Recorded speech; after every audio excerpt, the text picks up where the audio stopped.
Before we get started, Madam Chair, there's a formality that I'd like to take care of that we've been waiting on for since December, and I'd invite Sean Hughes, who is, come on up, Sean. Sean is the lobbyist for the Connecticut Police Chiefs Association from Hughes and Groton. His family has been associated with the chiefs of police for a long time, but every year we give out awards at the annual meeting, which is held in December, to legislators who have distinguished themselves.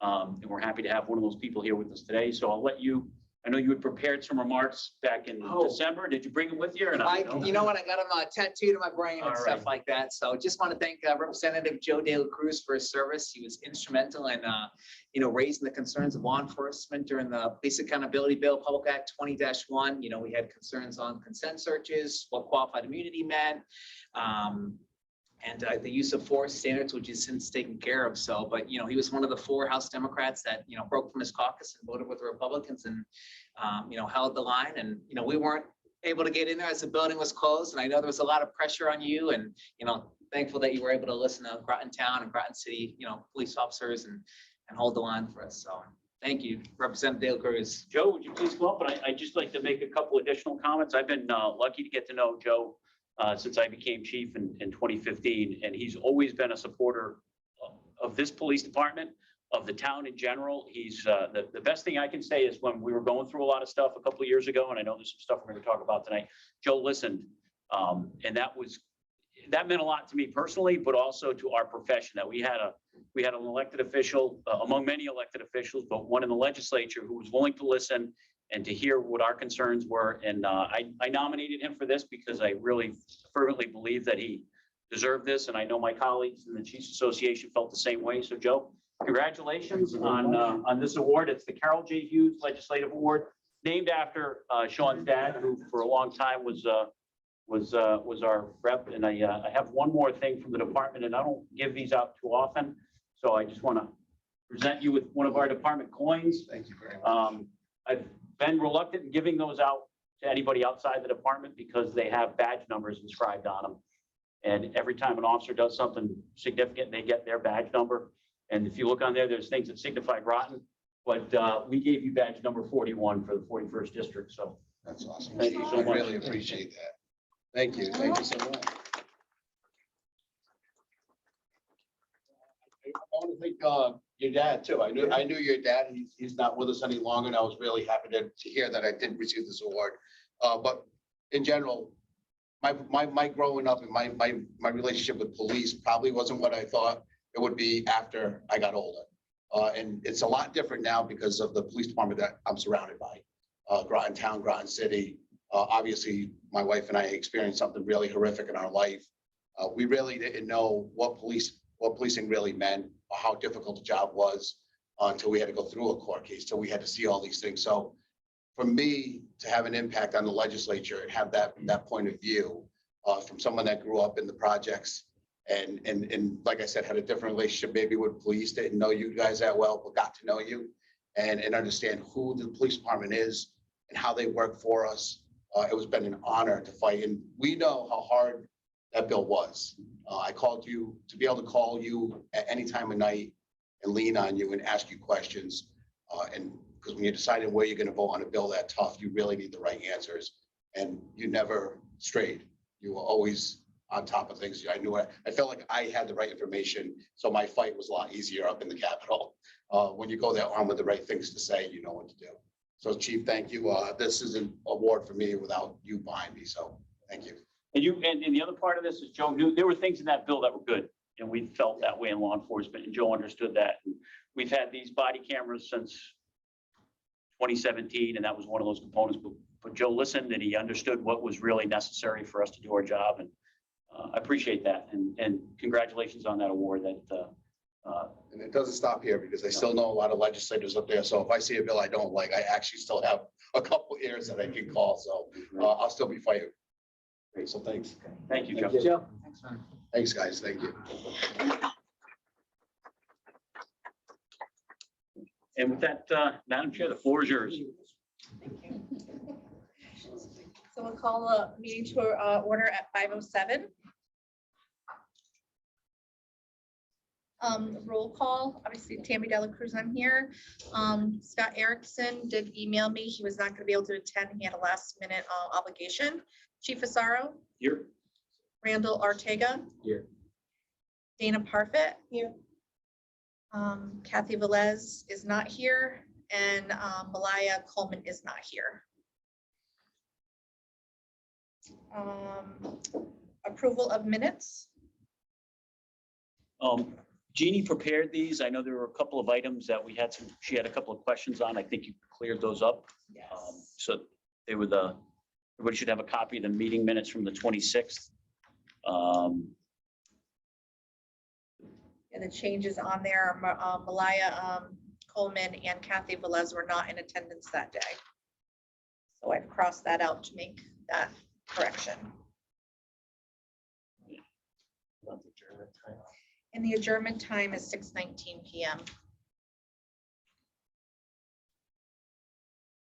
Make a motion that they be approved. All in favor? Aye. So the motion passes, the approval of the minutes. I do have additional copies of the agenda if anybody needs it. And the communications received by the committee, any communications? No communications received. Any old business? None here. And new business. 2022 use of force data. Can I turn that over to you, Sure. Chief Asaro? So we've got a couple of items here that are on the agenda, and we're fortunate to have some of our officers here tonight. They're willing to stay all night. They're on overtime, so we can go as long as you need to. So that was not so much as a chuckle, but yeah, we're going to go over the first topic is use of force data, and I'd be remiss if I didn't talk about some of the things that we've seen in the media over this weekend. What happened in Memphis? I can tell you, and we have our staff meeting every Monday morning. We had it today, and the supervisors that were all there. I mean, I don't know how else to put it than just discuss disappointment. You know, in the last couple of years, we've worked so hard in this department and in policing across the nation to institute some changes that were in many cases warranted, or some things that were necessary, other things that we, you know, have asked people like former state rep Dela Cruz and our town council and RTM to consider. Bottom line is, I'm not sure what to say. I'm kind of at a loss for words. You're going to hear in a minute from our two primary use of force instructors who dedicate a lot of time and energy to not just seeing what happens here in our department and to analyze our data, but to look across the nation. Again, I'm at a loss for words. That's such an anomaly. It's abhorrent behavior. You know, officers are not taught to kick people in the head. They're not taught to exert force that's unnecessary. And Officer Wilsick and Lieutenant McAndrew can tell you about the training that they give our officers, which is really to gain compliance. And most of the time that happens. And I think the numbers that you're going to see tonight prove that. We do a pretty deep dive on our use of force data here in the department. I've asked them to do an analysis of it and to present you with some figures and information that I think will be informative. I hope that you'll see that our officers, when they use force, it's judicious and it's necessary, but I think you might be surprised by what you see.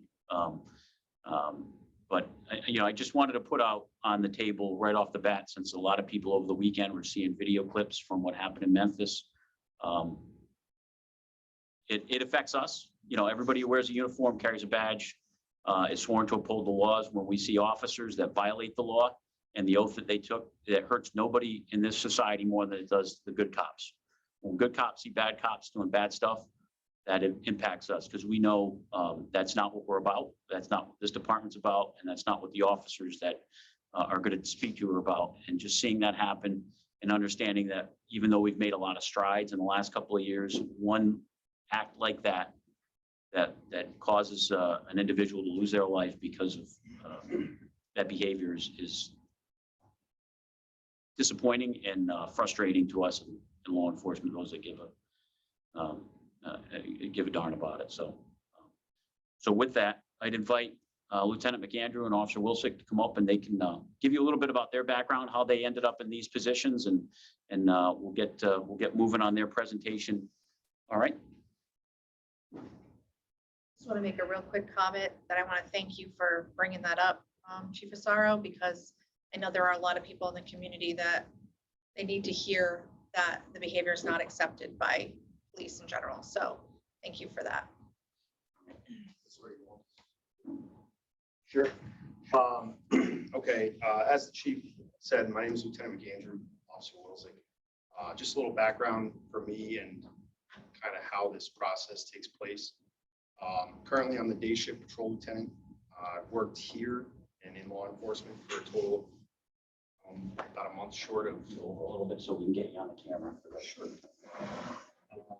About a month short of 16 years now, all of which with the town of Groton. We were assigned as the On the opposite direction. Yeah, I think you better go the other way. Other way? Yeah. So there you go. we want to talk to the camera. Well, the presentation, but so it is being recorded, so Sorry. it's a public meeting and it's on Zoom, so. So we were assigned as a use of force review team due to we've gone through some extensive training in use of force itself, but also we're both fairly well trained in different different disciplines regarding defensive tactics, arrest and control. We are both post-certified with the state of Connecticut to be use of force instructors. Some of the data we're going to present tonight from this past year's use of force incidents.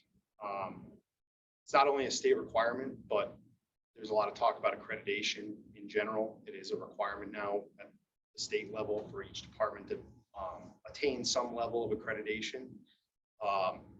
But the level 1 CALIA accreditation requirement is that we now analyze every use of force incident, the trends and patterns. And what we use that for is to determine training needs, equipment needs. We have to change a policy, the way a policy is written, procedures, how we go about doing things.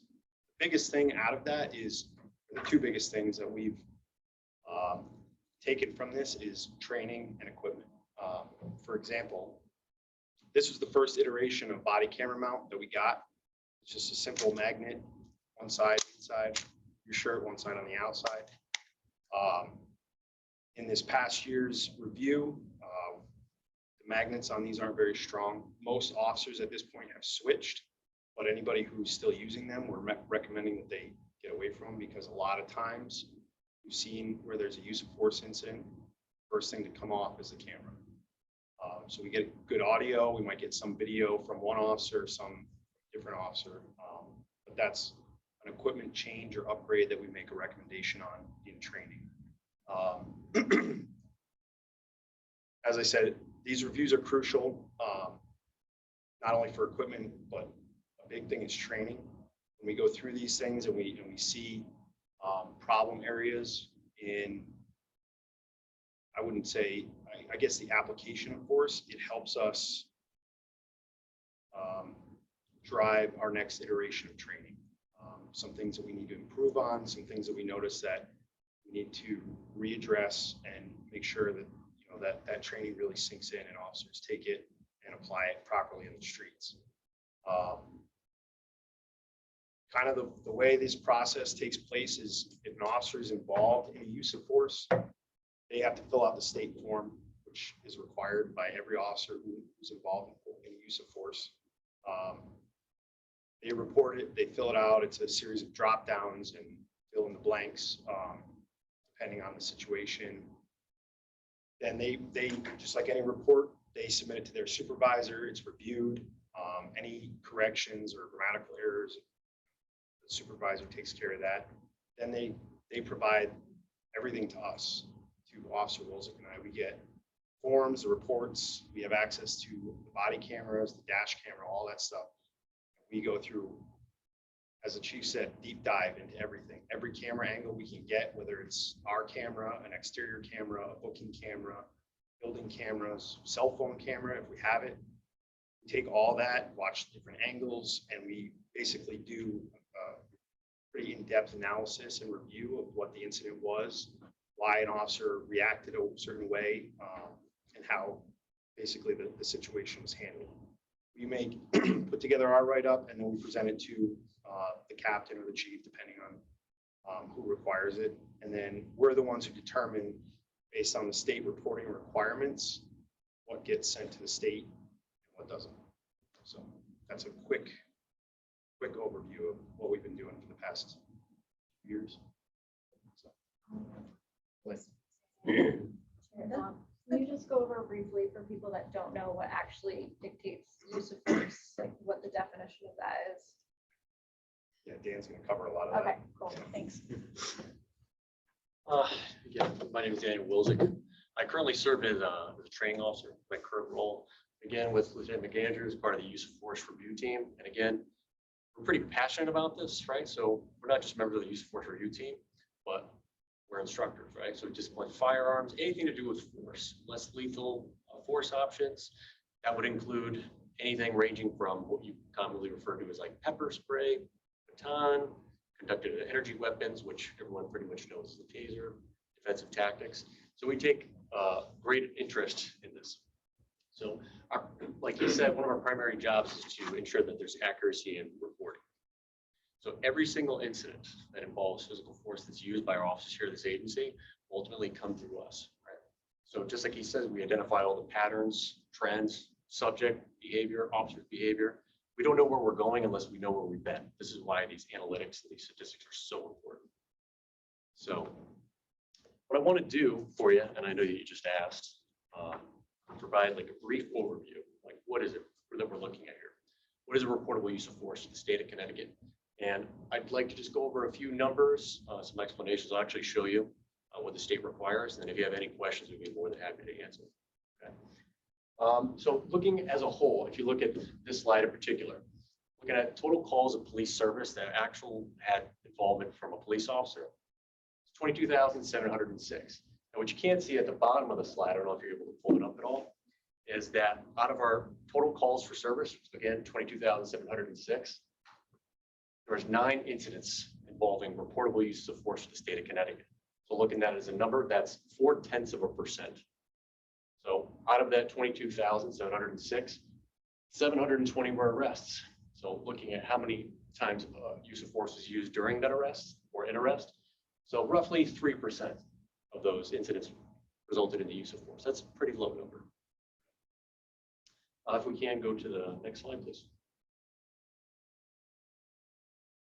So we're going to look at now essentially is the law, which is Connecticut General Statute 7-282E.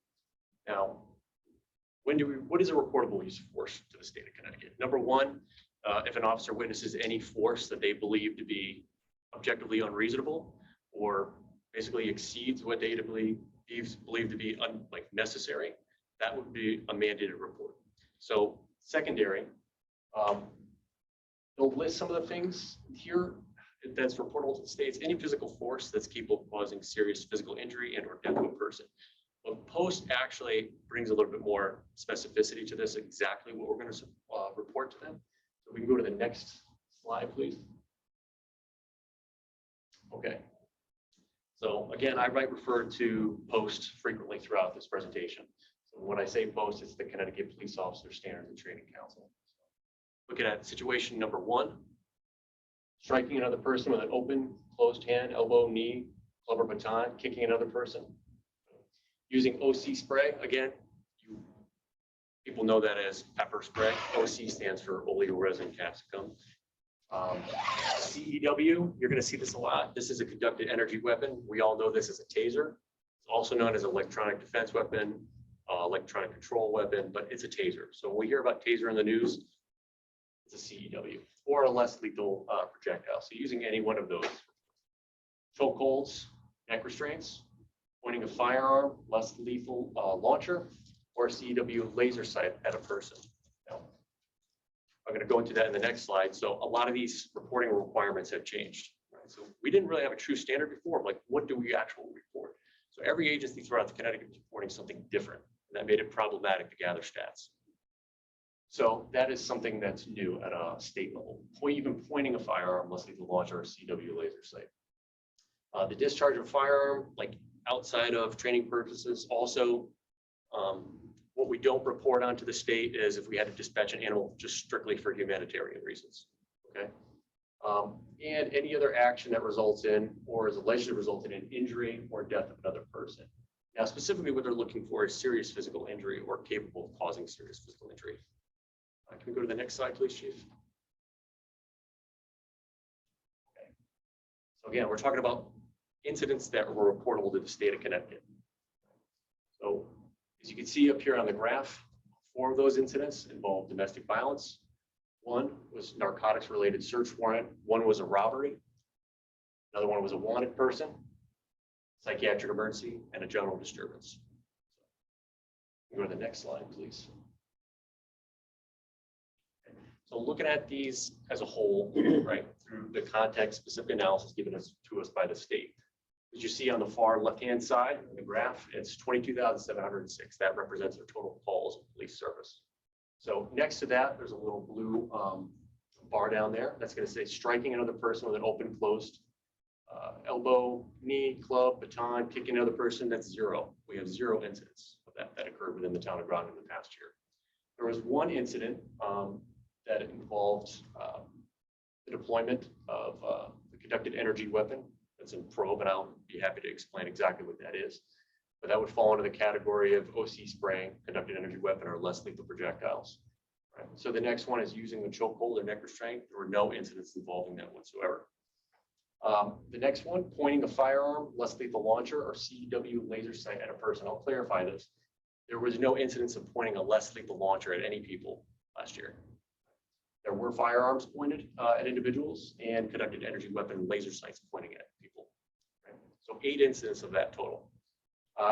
Next to that, it says the discharge of a firearm other than training, testing, or to dispatch an animal. There's 0 incidents of that, and 0 for any other action that resulted in or alleged to have resulted in injury or death of another person.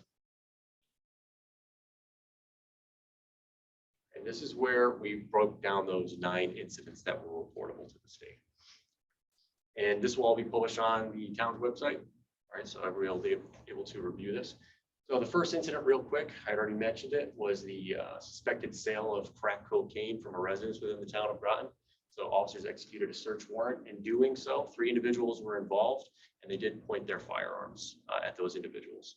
Now, police officers, through their training and experience, they know that any type of narcotics-related activity is inherently dangerous, and that the people involved in that activity are usually armed. Okay.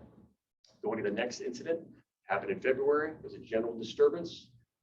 In short, that happened at a local motel. In that specific incident, a CEW laser sight was pointed at a person until they were compliant. The next one was a domestic violence incident that again involved the CEW laser sight. So, now, just to be clear, when a taser is pointed at a person, that's what we're referring to as a conducted energy weapon. It's the laser sight alone.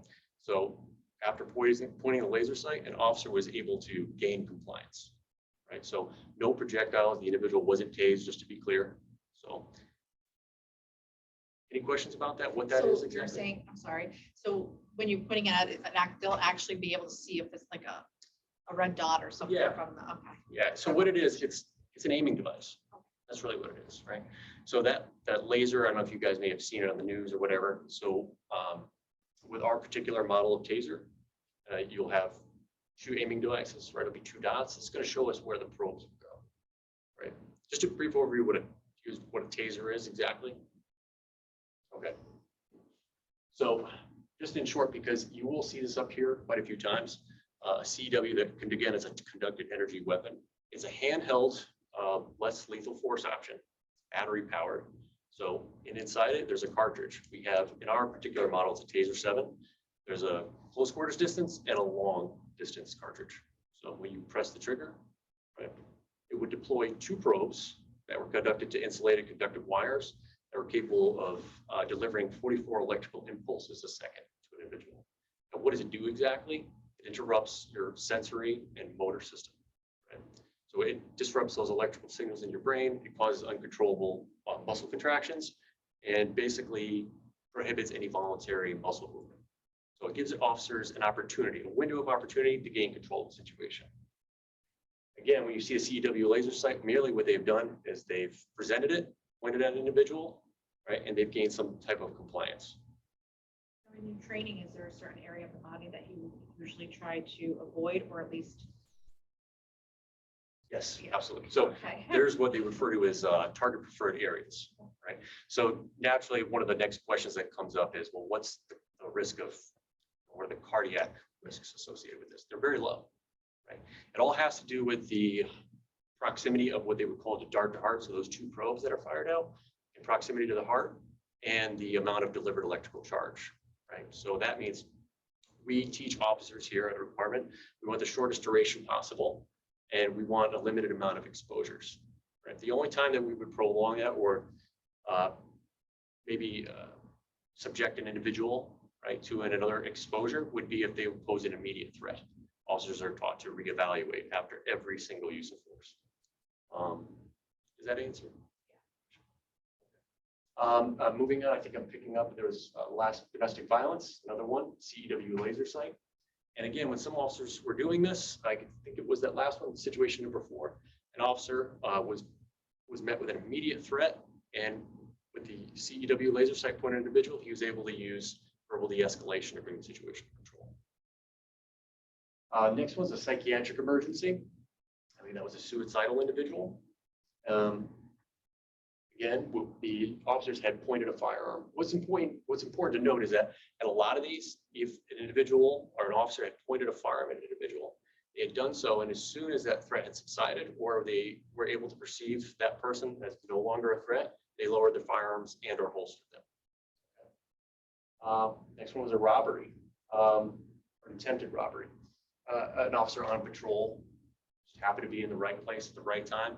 3 individuals were attempting to rob a commercial establishment, and that officer presented his firearm and pointed at the 3 individuals who fled on foot, subsequently got to a motor vehicle and left. So that investigation is still ongoing. The next one was a wanted person who was known to the police, previously hostile towards law enforcement. The officers ended up getting in a foot chase, pointing a CEW laser sight at that individual, pretending to flee on foot. The opportunity wasn't there. It wasn't the right time to deploy a taser. Subject fled into the woods. He ended up hiding in some heavy brush. He was tracked with a canine. And when they finally found the individuals, they did point a firearm at him. Right, but then they gained compliance and those firearms were lowered and holstered. The next one is another domestic violence incident where I believe this individual was armed with a shotgun and he had threatened to use it. Officers pointed a firearm at the individual. They gained compliance. They holstered. No further force action.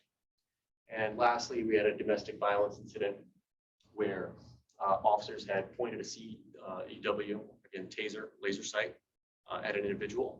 It was during a violent altercation between family members. And during that, officers actually deployed probes into the individual. And for the most part, you look here, there's been no injuries. I think in that last incident, there was minor injuries. So it says probe puncture only. That's just from the taser probes that had went into the individual. We don't remove them. We treat them as an impaled object. EMS responded to the scene immediately. And I believe one of the officers received a minor bruising as a result of that altercation. And that pretty much sums up all the incidents that were reportable to the state. Does anybody have any questions? You said the psychiatric emergency. How often do those result in a firearm? Yeah, so this one actually, so this particular incident, it was reported. So there's this thing called dispatch priming, right? So if I tell you that there's a suspicious person on the side of a building, right, and the caller reports to the police, hey, I think he's armed, I think he has a gun. How would you first respond to that incident? Like, oh man, he's armed, right? Right? There's a good probability the individual may be armed. So I'm going to respond to that. Like the way that that particular incident was reported, that he had texted his girlfriend that he had just shot his dog and slit his wrists. And when the officer showed up to the residence, the individual came out. He was right there at the doorway, right? Officers, reasonable to assume that the individual may be armed based on the information they had at that time. drew their firearms. The individual came out of the house, immediately complied. The situation was brought safely under control. So every time you look at one of these incidents, there really needs to be like very context specific analysis, right? So the difficulty with transparency, we're both pretty passionate about this.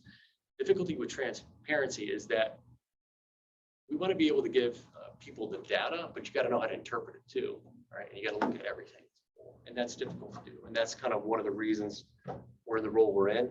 And often during these use of force investigations, we're also able to consult with supervisors during their initial review and provide possibly some insight into like human performance factors and biomechanics, right? Maybe an explanation of why things may have happened the way they did. Did I forget anything? If I could just add, I think Officer Wilczek is kind of selling himself short. So two things he didn't mention is, number one, when a whole rewrite of the statewide use of force policy came out, he was on the committee that helped write that. He was one of the committee members from I don't know how many were there, a dozen, 2 dozen people on that committee.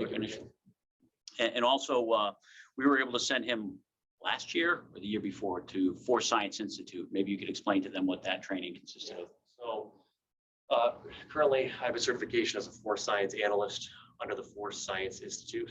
Right?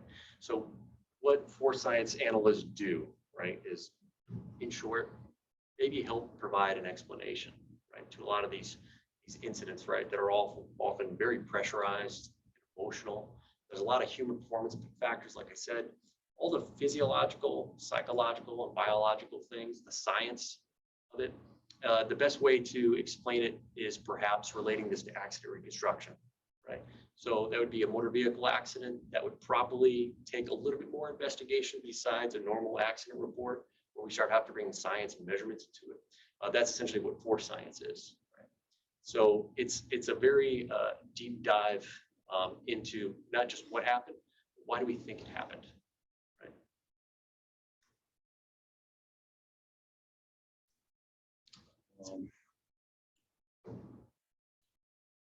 Well, I can ask both of you guys this, and I'm going to ask it because I don't think anybody would know how to ask this question, but what training have you done this year just in our department? Maybe you can explain, and we do have a representative from the town council as well as the RTM. They fund our budget, right? And a lot of things that you've done in the last year, I think I'd like you to kind of highlight so that we get a pretty good picture of what we do above and beyond the typical training on use of force stuff. So, listen, I think we've been empowered by this administration because I think they understand the importance of training. Right? So often, like whether it's an incident that happened here or nationwide, we watch the same stuff, right, that everybody else watches. Okay, well, why is this happening? And I think one of the major factors is training.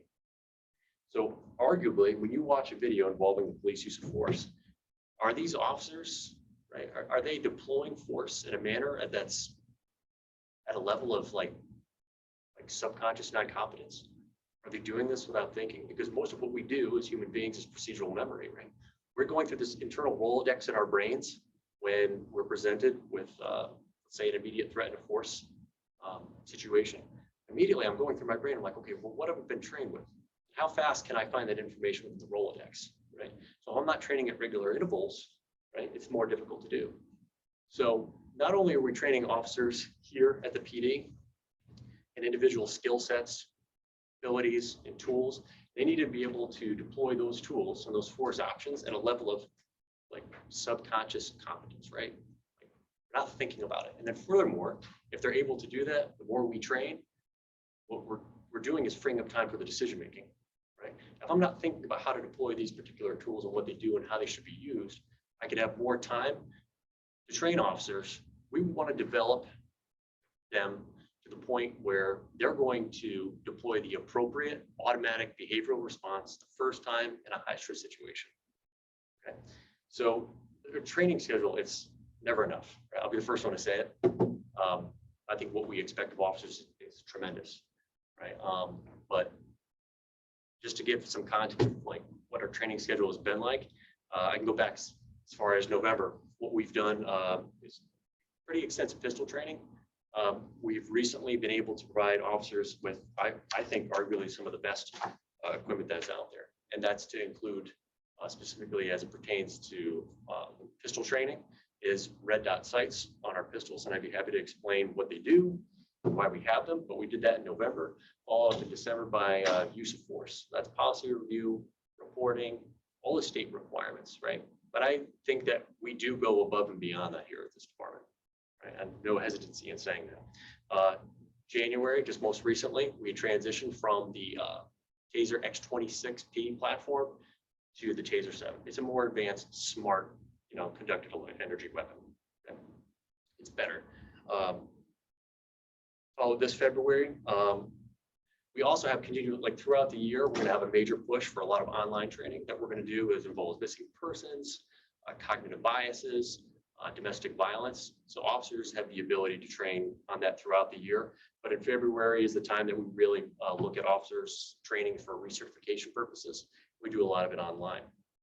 March, all that we got defensive tactics, handcuffing, OC, again, that's OC spray, pepper spray, ton, all those less lethal force options. We're going to be going over in February and March, excuse me. April, we have first aid, CPR, and again, we're going to be revisiting the use of force, again, policy, decision-making. May is going to be followed by a lot of makeup days, a lot of these gaps. Not everyone can go training at the same time. So usually there's a lot of makeup days because someone that wasn't able to attend training on a particular day, we can make up for it in the month of May, June. July, right now we're going to do patrol rifle. Again, this is something that we try to get everybody done at the same time, but it ends up going over a prolonged period of time. And throughout the year, again, pistol, scenario-based training, decision-making, things of that nature.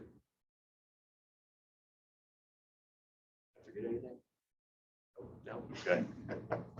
Question. So your training, is it done in your regular workday, or is this something you have to do on overtime? No, this is one of the difficult things that we have to experience, right? So usually if, because of staffing, and it is only till recently that we got up to staffing, but keep in mind that a lot of these people are still in training, so not available to us.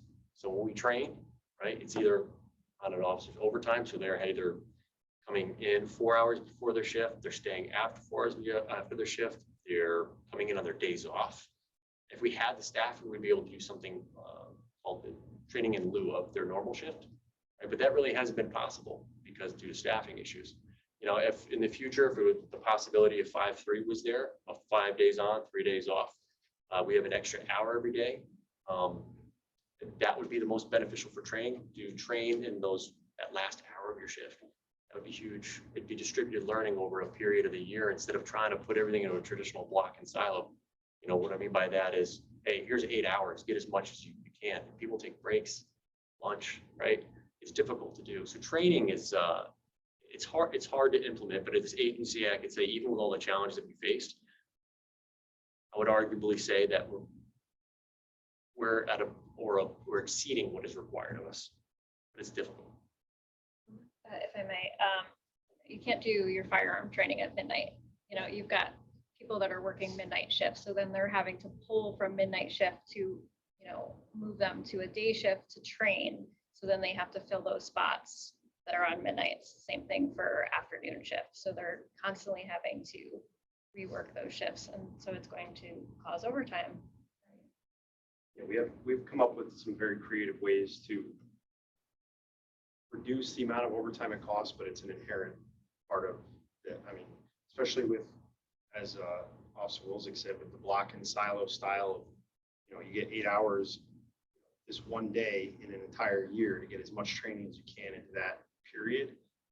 Whereas if we had a different schedule set up where you get that hour at the end of each shift, not to say that it would happen 5 days a week for a year, but you take a few officers every a week or a month, however you break it down, and give them, hey, this is your defensive tactics. Hey, let's go down and do some firearms, or let's, you break up the training throughout the year. People retain more in that 1 hour block than if they try and swallow 8 hours in a day. So we have been able to be pretty creative, and we've been given some freedom by the chief to do that, but it is overtime and costs, backfilling shifts and stuff is an inherent part of it. You answered exactly what I was asking, so I was not just worried about, not really as concerned about the overtime and what I'm doing. It was just like, how does that work for somebody that if they're putting an 8-hour shift and then having to do their training afterwards? Are they coming on the days off? Or Yeah, and we've made ourselves available when able. Unfortunately, the past few months, as Officer Wills described, we've been very busy, not only breaking down all this statistical analysis, but also with a lot of the training in other avenues. But we've made ourselves available as 2 main defensive tactic instructors to, an hour here, an hour there to meet people down in our training room and go over ground control techniques and that type of stuff to give them that hour block of training where hopefully that they're retaining that a little bit better. They're getting the reps and all that stuff. So it's safe to say it's on your high priority list. Training. it's high on the priority list. Unfortunately, we're only 2 people and we're spread kind of thin right now.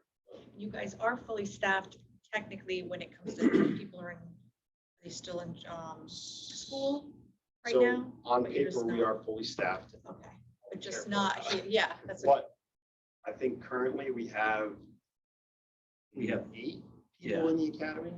Well, 4 on FTO, 3 on FTO right now. We have 5, 5 or 6. yeah, in the academy. Our most recent hire is in the first ever Eastern Connecticut Law Enforcement Council Academy class. So the way I describe it, and we were talking about this at our staff meeting this morning, we're fully staffed. We're paying every one of those officers, the 70 that's been authorized by town council, the RTM, the town manager. The budget has 70 officers. So every one of those positions has a person in that slot. They're getting their salary. However, the people at the bottom end of that who are in the academy or in field training, they're not really an added benefit, meaning they're not out there working a patrol sector by themselves. They're riding with another officer or they're at the academy. Meanwhile, we're still paying money to replace them on certain shifts. And we still have people that, they get COVID is not in the past, right? We've had people get sick with COVID. They're out of work for other illnesses or injuries or just taking their vacation time that they deserve and should be taken. So we still replace them. So that's kind of where we're at with staffing right now. Great job. Thanks. Thank you. Appreciate it. Do you want me to continue? Do you want to? The second item on here is crisis intervention training. I've asked Lieutenant Dave Miner, who is our in charge of our criminal investigation division, but he oversees our crisis intervention training for the department, all those CIT certified officers. So he's just going to give a brief overview of that. I wasn't able to get this up on the computer, so I'm sorry. I told you that I'd be able to do that, but I know he has kind of a verbal presentation. So I apologize, I don't have a colorful slide full of graphs and stuff that I can talk about with percentages like Officer Wilson and Lieutenant McCann. I just got back from residency in Georgia. So I'm a doctoral student, Doctor of Criminal Justice down at St. Leo. It's an online degree with residency. So what I do is I compile data for crisis intervention calls, and I use some of what I learned as far as the analysis portion of it to try to, as Officer Wilczek said, there's context specific stuff. So I try to determine not only what the data is, but what does it tell us. Right? So just a brief background on what crisis intervention is. Believe it or not, it started in Memphis based on an unfortunate event that happened there back in 1987. In 1988, they got going with what is now the crisis intervention team approach.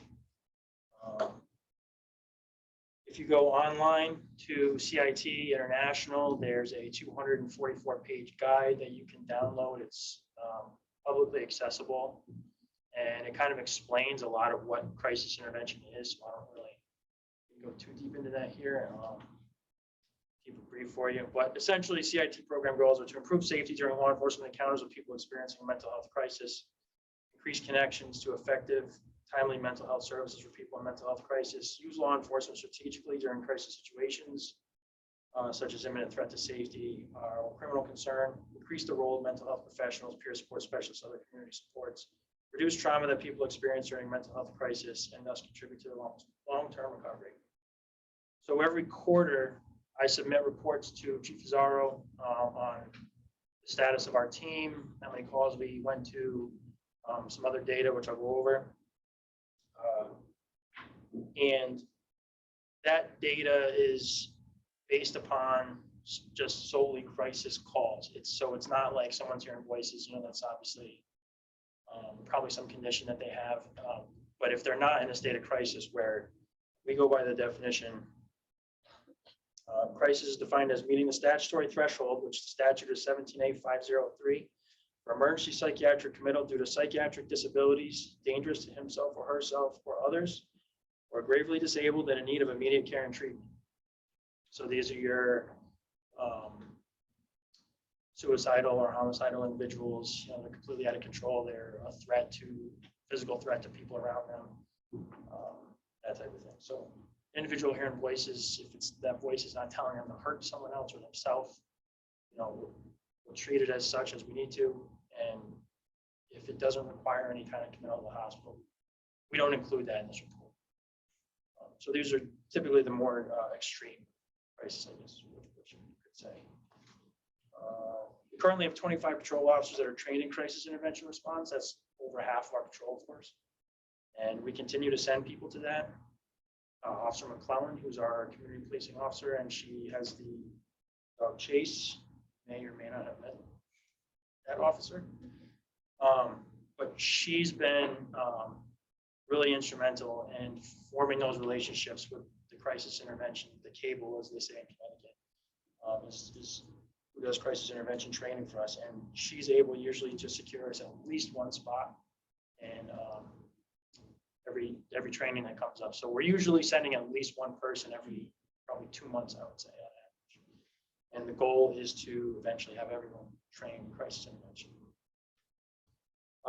Lorena Clark has also been a great asset for us. She's our public safety community outreach specialist. So when we deal with these people and they're in crisis, our primary objective is to de-escalate them to a point where we can figure out how we can most effectively meet their needs. Sometimes that means that they need to get arrested. Sometimes we just send them straight to the hospital. And that just because they've committed a crime, it doesn't necessarily either mean that they will be arrested. So sometimes we're just diverting them to the most appropriate source. But Lorena's great. She follows up with all these people. I consistently send her the reports. She usually has them before I send them to her, but I make sure she's aware. She follows up with these people. And, it's interesting to see how when we deal with them, what their state of mind is and kind of irrational state of mind that we see them in, and then following some sort of treatment where she follows up, like kind of how they actually are, when they're more stable. Stephanie Reed is a licensed clinical social worker with Southeastern Mental Health Authority. She comes every other week, usually on a Monday, and her and Lorena both conduct follow-ups with our crisis individuals in town.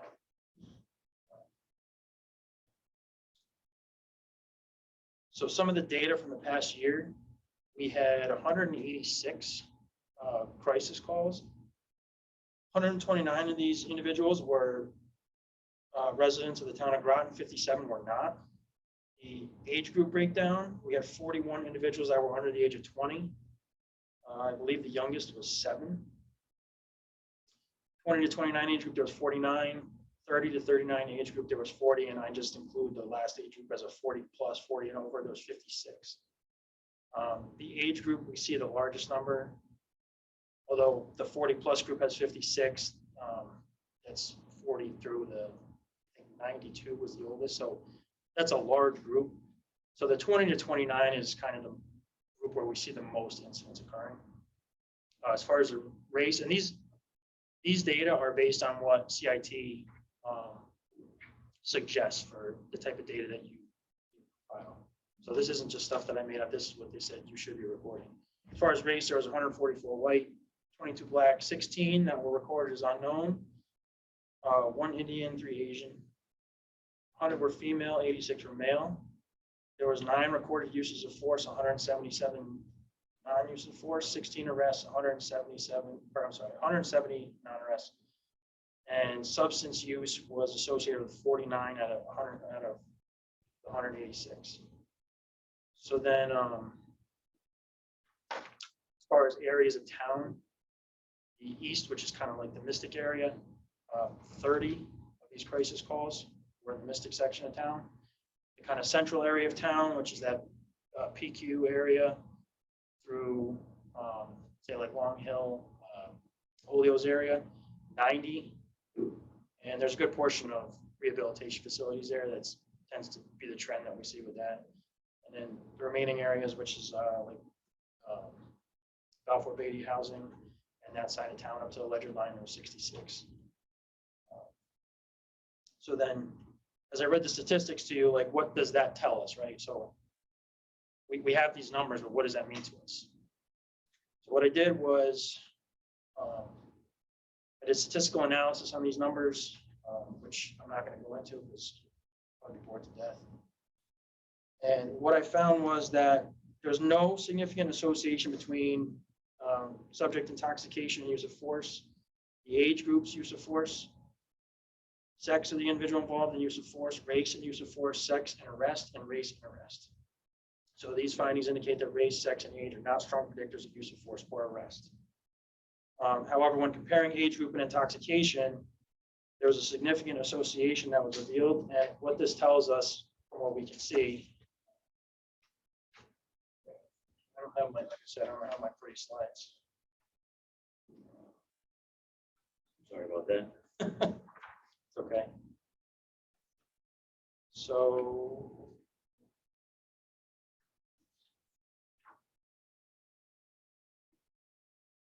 I'm sure I can share those later. the slides. Okay. So this was the data Getting up here. that came up, and we had an approximate significance of 0.909. That's pretty significant. So as a result, I went back and looked at cross tabulation of percents, and what it shows is that as age increases, the percent of substance use also increases. So what that essentially tells us is that with individuals over the age of 30, there's a much higher likelihood that when we go to deal with them, their crisis is in some way, shape, or form associated with substance use. So now why that is, I can't say.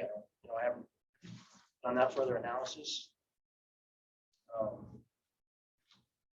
Try to do that. And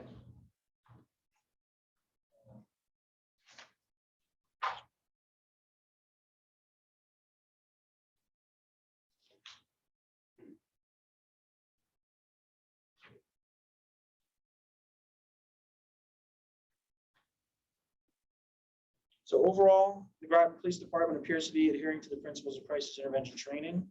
Subjects in crisis are treated with empathy and objectivity. Race, sex, and age do not significantly impact officer decision-making and use of force or arrest. De-escalation and diversion are prioritized over criminal enforcement when possible. And the Groton Police Department employs a number of younger officers who have expressed interest in crisis intervention training and who continue to expand the program by attending such training. So like I said, Heather McClellan has been pretty instrumental in helping us get people to training. I believe highly in the training. Nationwide, there's been some mixed results, but I think potentially a lot of that has to do with the individuals involved. Just because you go to the training doesn't mean you believe in the philosophy of it. I believe highly in the philosophy of the crisis intervention approach and de-escalation and diversion. So I think that what we're building here as far as our program is pretty significant in taking people who don't belong in prison and keeping them out of prison, moving them to a place where they can get the help and assistance that they need. The program, as far as what's considered a formal crisis intervention program, has only been established in September of 2021. So it's not like we've had a 20-year established program. We're fairly new. like I said, we have 25 officers who are trained. We have another officer slated to go February. And then part of crisis intervention training is peer support. They're starting to acknowledge the impact that peer support programs can have on your ability to kind of handle yourself. Your mindset is important as well. So we have Jake Regula, who's going to be going to peer support training. I've been working with him on creating some kind of policy. And I know that there's been some talk about a regional group doing that. So kind of still waiting to see where that's headed, but I definitely think that that's a good thing as well. And I'm hoping in the future to kind of branch out and work with Officer Wilczek and Lieutenant McAndrew on the use of force and, kind of as far as crisis goes, where can we kind of bridge the gap between the use of force data and, crisis intervention data, when we have to use force during some of these incidents. Do you have any questions? I do. How do you, after the situation happens and there's a call, say someone goes to Lawrence Memorial Hospital, in my line of work, I notice that they get just discharged very quickly. A lot of times they're not held. So then you have the social worker do the follow-up. Is there a police officer or plainclothes police officer that will, attend that follow-up with them? I mean, how is their safety taken care of when they actually go to a? If they have a safety concern, the officer will go with them. It was like a phone call assessment first. And then they go to actually meet with them. So if they're in crisis and we don't know they're still in crisis. A lot of times, these people that we end up sending to the hospital, they are known to the crisis counselor. Like Stephanie Reed will come, and if Lorena or Stephanie don't know them, they might ask one of us to go. But a lot of times, Stephanie will be like, "Oh, I know that. We're good. Don't worry about it." So if they don't have any immediate concerns, they might just reach out and go visit them and kind of see what's going on and document. But if for some reason, no matter how minimal, that they have a concern for their safety or anybody else's safety, yeah, we'll go and we'll give an escort. But we don't typically take the lead when that happens. Like it's kind of their show until we need to step in. And they understand too. Stephanie's been doing ride-alongs for you, so she understands like kind of where she needs to draw the line. Like, get in there and do your thing, But we have not experienced any issues with them doing follow-ups where people have been aggressive towards them. A lot of times, like I said, when you go to read these reports, like these people who might be hyper aggressive towards us for one reason or another, they're like happy to see the follow-up and they're happy to discuss what their situation is, and, what kind of treatment that they've received and where they're hoping to go and whether they're medicated and all that kind of thing. So. Else? Certainly, they are busy, as you can see, but I can certainly, in a future meeting, have Lorena Clark come and explain what her role has been. She's provided me with data, and it's been surprisingly high numbers of things that she, even unbeknownst to me, every Monday she'll brief what she's been doing, but is it safe to say she's been decisively engaged and working with a lot of people around town, and she's. It's amazing. I consider Lorena to be a tremendous asset to us. And like I said, with some of the substance use data, like I know she was talking about looking into like substance coaching or something like that. So that type of component could help us out too. Yeah, that's my other question. I was gonna ask if you looked into having maybe a. Substance coach or something. I'm trying to think. I'm drawing a blank when you said substance coach, but having an additional person that deals with just the substance abuse. She's been going to that training. Yeah. There's a referral for that. Okay, good. By me. Good. Perfect. If anyone is interested in discussing crisis intervention further, or you want to like kind of get into the, as I say, in the weeds about how some of the data analysis was done or what that means like a little bit further, I'll give everybody a copy of my card, my number on it, and you can call me, we can talk on the phone or we can meet up, whatever you want to do. But I'm very passionate and believe strongly in the crisis intervention approach. So I want to sit down and discuss whatever you want. Right? Good. As you can tell, he knows what he's talking about. I don't know if you caught the part where he's going for his PhD now and stuff, so he might be certainly a good asset to us. And if I may, for one moment, I might actually ask this question to the town manager. There's one thing that didn't end up on the agenda. I don't know how it didn't, and I didn't notice it until I was just looking at it in the room, but Deputy Chief Gately has all the complaints from 2022. Does that have to go into new business or a new forum, or can that be? No, I think you could provide the information, but you can't really discuss it without it being on the agenda in advance. So if you were gonna do it, just give you a presentation. Okay, so no questions. Yeah. So Right. do we do that now, or do we do it under other business? I would do it under other business. And the last one's the discussion about future meetings, and actually, I don't know if these dates work or not, but Jeannie, the chair, have you thought about these dates for the remainder of this calendar year? Certainly, we can have special meetings on any other dates, but I don't know if those work or not, or if you want to, that's just a discussion point. I'm hedging a little bit on it not being on the agenda. Because sometimes other people would come if they knew it was on the agenda. I would recommend pushing it to the next time. Can we put the data out and then have him on Sure. the agenda for the next one to Sure. discuss the, Yeah. that'd be all right? I mean, you have it as a slide. I do. But I don't know if you want to discuss the Next upcoming Yep. meetings. So March 13th would be just 2 months away from now. When we first started, we had talked about quarterly. Do we want to try to go back to the quarterly, or do we want to? What's the thoughts? I don't know. My thoughts are there's a couple things, with climate and the climate going on right now. I think it's important to keep engaged with the community. What's your thoughts on that? If I may. Budget is coming up as well, so that may be a good time to get some input from residents on budgetary purposes, especially a March meeting. March meeting? Okay. Is everyone okay with March 13th?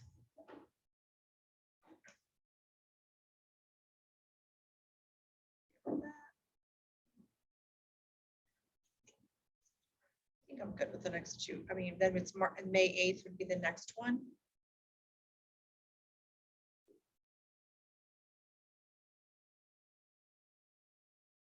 And then September 11th, and when we get to a little bit more time, so September 11th would be, no, looks like we'd go to the quarterly at that Oh, point. that's, okay, got it. I'm thinking the next Sure. 2 months, and then. That's a good idea. Does that work with everybody? No, Jeannie, when she just gave that to me this afternoon and said, kind of watch out for the summer, just because it's always tough to schedule things. And I think it's probably, we eventually want to go to the quarterly meetings, I believe. And then if there's always some time that we need to meet in between, we could always do so. So it would be March 13th, May 8th, and September 11th. And the regular 7:10. What? And the regular 7:10. If you're doing 2 months, you'd have a 7-1 also. Yeah. September would be 4 months. We're doing one in March and May. I thought we were gonna go. I Oh, think starting we're there, you're trying to doing 4 stay away months. from the Okay, got it. summertime, yeah. Okay. So from 5/8 to, Yeah. that's where you're gonna move. So then we'll go the quarterly, and then Okay. we'll do it. Does that work? So we'd have to make a motion on that, the meetings, be set? Yeah, I'll make a motion. 1 second. All in favor? Aye. Okay, so that passes. And then under other business, Just briefly, I'm gonna invite the deputy chief, well, I don't know if you can put this in context, but there is a, let me try and do this.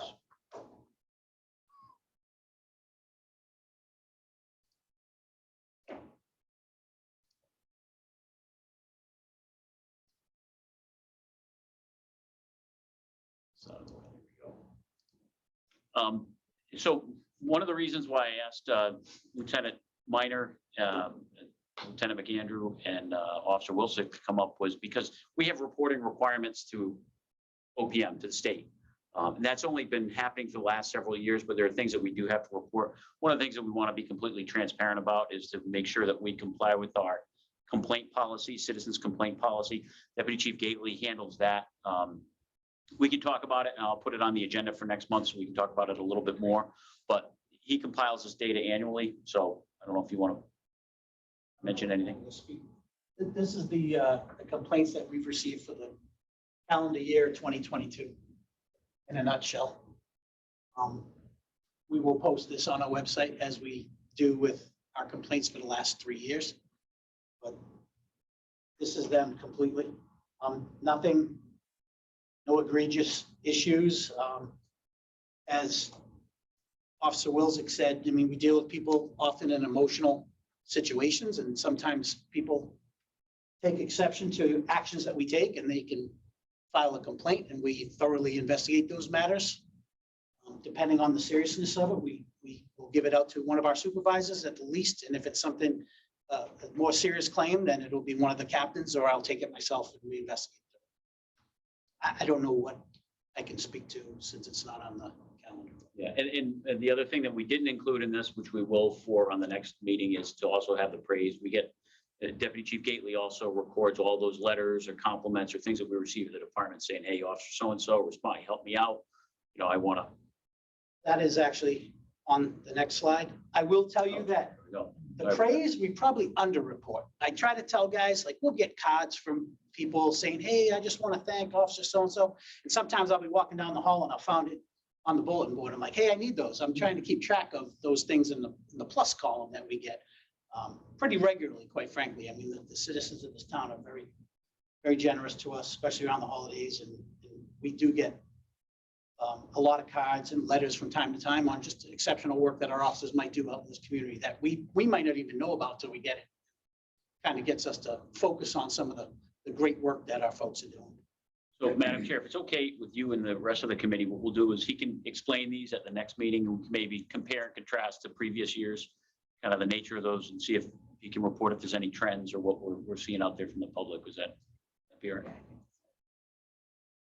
Thanks.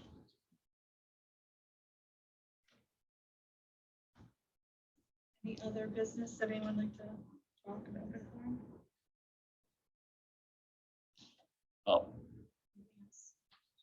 One item, we are, you may have seen it advertised. We do have a Citizens Police Academy that several officers have worked on, put a lot of time and energy into to set up. We were hoping to get it started this month.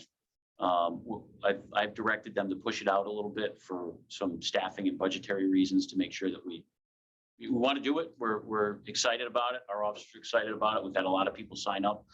We're trying to balance a couple of things. As you know, Councilor Casari said, we've got our budget presentations coming up, and there's a lot of officers involved in other stuff. So we're looking to push that to potentially the fall, but in discussions with Captain McCarthy and a couple others, we may want to pull it this way a little bit more if we can make it happen and spread it out a little bit more than we had originally intended, just so we can accomplish that. I know it's important to not just our officers in the department, but the citizens who, many of whom are also excited to attend this. So hoping to do that sooner rather than later, but just wanted to mention that. Anything else? Yeah, I'll go for it. At one of our meetings, maybe it was like the first or second, we talked about possibly a police open house at some point. Are you still looking at anything? I guess it depends on what that means. It's very difficult for us to just have people go through the police department, especially because there's stuff that we have to safeguard by federal law and state law. But if, you know, certainly we're happy to do something. I know we try to do that with, you know, the National Night Out, the Coffee with the Cops. If there's another idea, I'm sure we're happy to, happy to consider it. Yeah, and I know.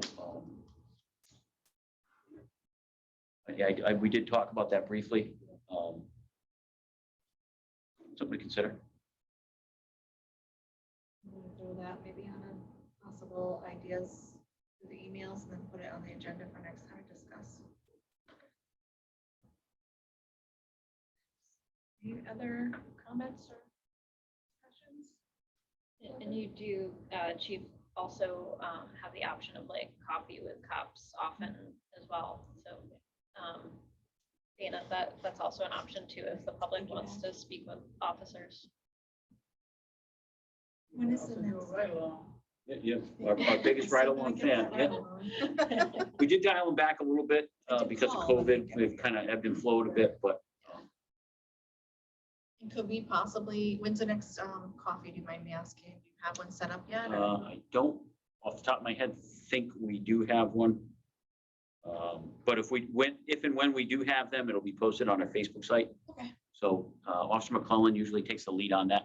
And I think we may try and look at targeting like a weekend. I know a lot of the citizens, when we have them during the week, it's tough for them to come if they're working, but if we had one maybe on a Saturday morning, we might be able to do something like that. Maybe that's how we roll it into what you were suggesting. And maybe even at the Fitch Middle School site. Do something. Coffee and donuts. Work with me on this. Donuts, Cox, come You on. already know that. We just didn't want to say it. If there's no other discussion. If it's, could someone make a motion to I'll adjourn? make a motion to adjourn. We will adjourn at 6:12. All in favor? All right.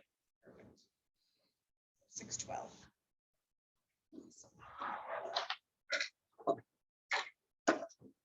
Everybody.